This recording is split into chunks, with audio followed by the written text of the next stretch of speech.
सम्मान कोई ऐसी चीज नहीं है जिसे जीवन में मांगा जाना चाहिए। आप इसे सिर्फ कमा सकते हैं। चाहे आपके माता पिता हों या शिक्षक या आध्यात्मिक गुरु या राजनेता या खुद भगवान भी नीचे आ जाएं और वो कोई बेवकूफी की बात कहें, तो आप में उनसे प्रश्न पूछने की काबिलियत होनी चाहिए। जब आप ऐसी जिम्मेदारी निभा रहे होते हैं तो आपको ये पक्का करना चाहिए कि सत्य खुद सबसे ऊंचा हो और ऊंचाई सत्य का प्रमाण न हो।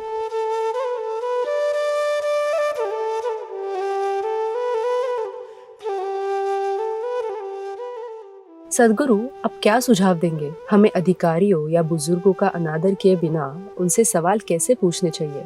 क्योंकि बचपन से ही हमें अपने बड़ों की बात मानना सिखाया जाता है, क्योंकि कहा जाता है कि वो ज्यादा जानते हैं और वो सही है, पर वो भी इंसान ही है और वो भी गलत हो सकते हैं या वो निर्णय लेने में गलती कर सकते हैं।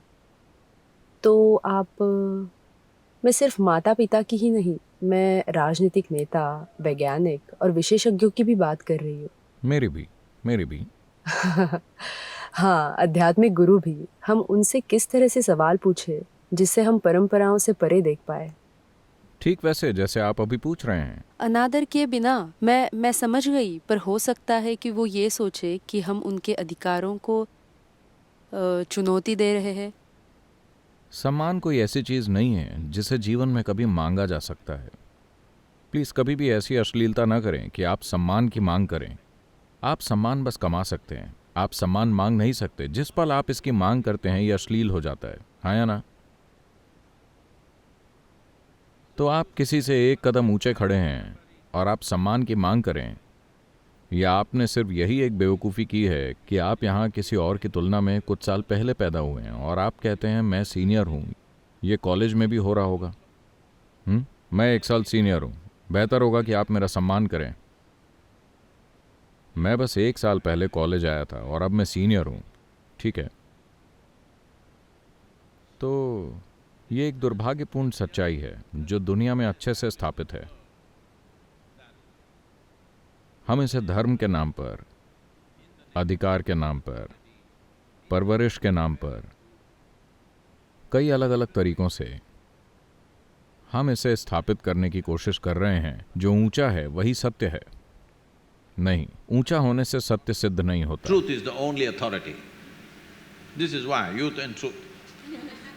Truth is the only authority. सत्य खुद ही ऊंचा है, इसीलिए युवा और सत्य, सिर्फ सत्य ही ऊंचा तत्व है और कुछ भी ऊंचा नहीं है। तो आपके सवाल पूछने से लोग चिढ़ जाते हैं। देखिए, अगर आपका सवाल सुनकर लोग चिढ़ जाते हैं क्योंकि उन्हें जवाब नहीं पता होता है। मान लीजिए कि आप किसी परीक्षा में प्रश्न पत्र को देखते हैं और आपको कुछ भी पता नहीं है, क्या आप चिढ़ नहीं जाएंगे? ठीक वैसे ही वो चिढ़ रहे हैं, आप समझ क्यों नहीं रहे? Hello? देखिए, आपको प्रश्न पत्र का कोई प्रश्न नहीं आता, आपको चिढ़ महसूस हो गया नहीं, तो उन्हें भी हो रही है।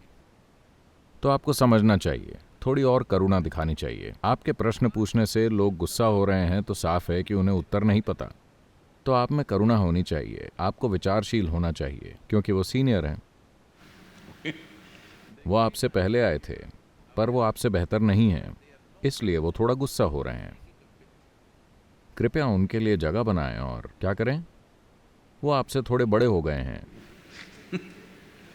पर साथ ही किसी को इन चीज़ों के आगे झुकने की ज़रूरत नहीं है। लोगों को बहस करने की कोई ज़रूरत नहीं है। सबसे पहले प्रश्न। देखिए, प्रश्न एक साधन होता है। प्रश्न थोड़ा और गहरा उतरने का साधन है ना?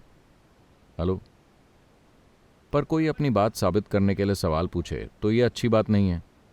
तो अपने माता पिता या दूसरों से सिर्फ अपनी बात साबित करने के लिए सवाल मत पूछिए। नहीं, सवाल इसलिए पूछिए क्योंकि आपका सवाल सच्चा है। किसी ने मुझसे पूछा, सदगुरु हम कैसे प्रश्न पूछ सकते हैं और कैसे प्रश्न नहीं पूछ सकते? मैंने कहा, चाहे आपका सवाल बहुत बेवकूफ़ी भरा हो, पर अगर वो आपके लिए कुछ मायने रखता है तो मेरे लिए भी मायने रखता है। अगर वो आपके लिए मायने नहीं रखता तो ऐसी बेवकूफ़ी भरी बातें न पूछें, क्योंकि वो मेरे लिए भी मायने नहीं रखती। पर अगर वो आपके लिए कुछ मायने रखता है तो शायद उसमें बेवकूफ़ी हो, कोई उसे बेवकूफ़ी समझता हो, पर वो आपके लिए कुछ मायने रखता है तो वो मेरे लिए बहुत मायने रखता है।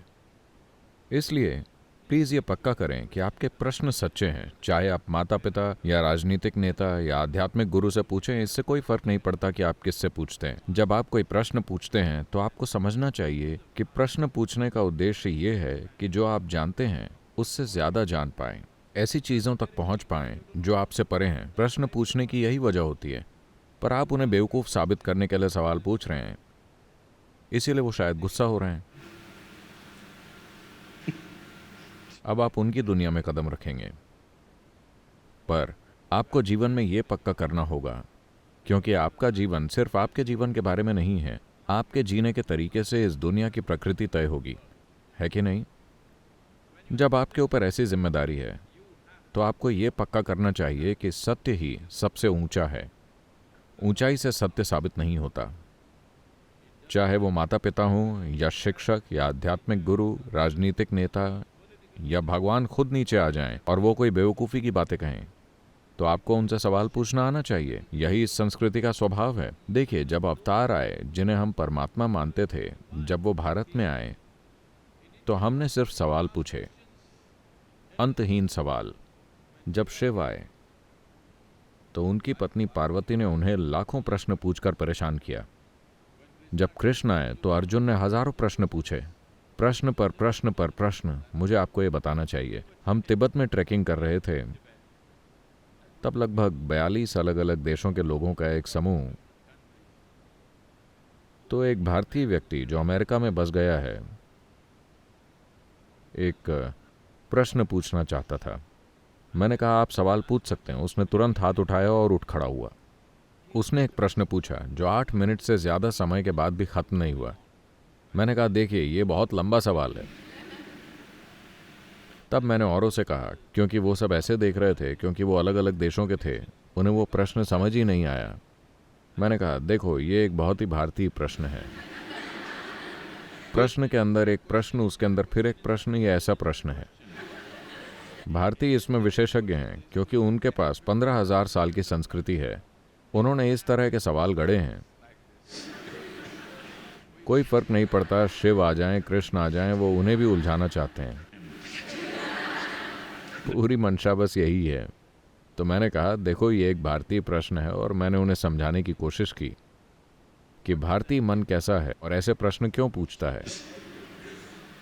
बहुत ज़्यादा संस्कृति। तभी एक चीनी महिला कहती हैं, सद्गुरु, मैं संयुक्त राष्ट्र में काम करती थी, वहां भी सिर्फ भारतीय ही सवाल पूछते हैं। हम कभी सवाल नहीं पूछते थे, हमेशा बस भारतीय लोग ही सवाल पूछते रहते थे। मैंने कहा भारत ऐसा ही है।